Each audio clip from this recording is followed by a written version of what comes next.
છોકરાઓ અત્યારે જે આજે પ્રજાજનોમાં પોલીસ અને પોલીસ સાથેનો સંબંધ એ બે ખૂબ મહત્વનો છે. જો તમારાથી પ્રજાજનો દૂર જ હે તો તમને સાચી માહિતી નહીં મળે.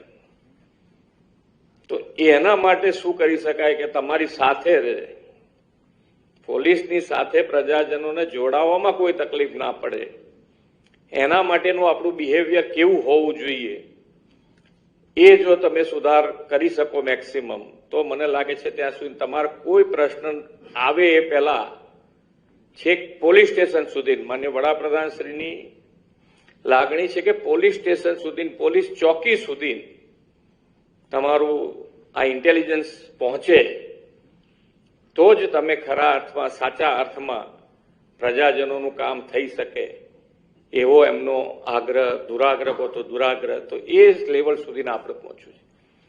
ઘણી વખતે અમારી પાસે પણ આઈબીના રિપોર્ટ પહોંચે તો ક્યારે પહોંચે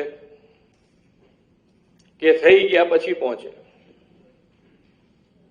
હવે એની અંદર તમે શું કરી શકો, એ તો જાણકારી થઈ જાય, પછી જાણકારી થઈ જાય, આપણે એના એક્શને કરીએ, બધું કરીએ પાછળથી. પણ એના પહેલા આપણને જો ઇન્ટેલિજન્સ છે, એટલે ઇન્ટેલિજન્સ મીન્સ પ્રજાજનોનો તમે જેટલો વિશ્વાસ વધુ ને વધુ કેળવો એટલો તમને ફાયદો થવાનો છે. કોઈ પણ ક્રાઇમમાં પ્રજાજનોનો વિશ્વાસ તમે જીતશો એટલો ફાયદો તમને થવાનો છે. એ જ આપણી આઈબી. પ્રજા તમને કોઈ બી આવીને ગમે ત્યારે કંઈક કહી જાય, ઝડપથી કહી જાય, કામ કેમ કહી જાય તમને, તો કે ભાઈ તમારામાં વિશ્વાસ છે, તમે તરત એક્શન કરશો. એ વિશ્વાસ પડી જાય તો આ ક્રાઇમ, કોઈ પણ ક્રાઇમ આપણે સારી રીતે એને કંટ્રોલ કરવામાં અથવા તો એને નાબૂદ કરવામાં આપણને ખૂબ ફાયદો થાય.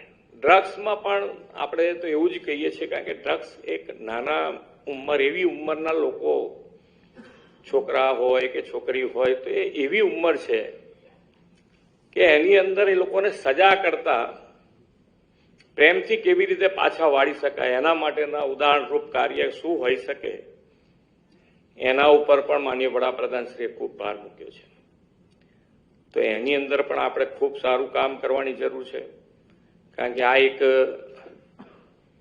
એવું ક્રાઇમ છે કે જેમાં સજા કરતા, મારો વિચાર એવું કે છે કે ભાઈ જેટલા બને એટલા એમને આની અંદરથી બહાર કાઢવાના ઉદાહરણરૂપ જે પણ દાખલા હોય એ જો દીકરા દીકરીઓને સામે મૂકવામાં આવે તો મને લાગે છે ત્યાં સુધી એની અંદર પણ ખૂબ મોટો ફાયદો થાય. બાકી તો ઘણા બધા મુદ્દા તમે ચર્ચા કરવાના છો, અને હું ચોક્કસપણે એવું માનું છું કે જે વિકાસ સહાયજી હોય કે ખરેખર રિયલમાં ગુજરાતનો વિકાસ હોય,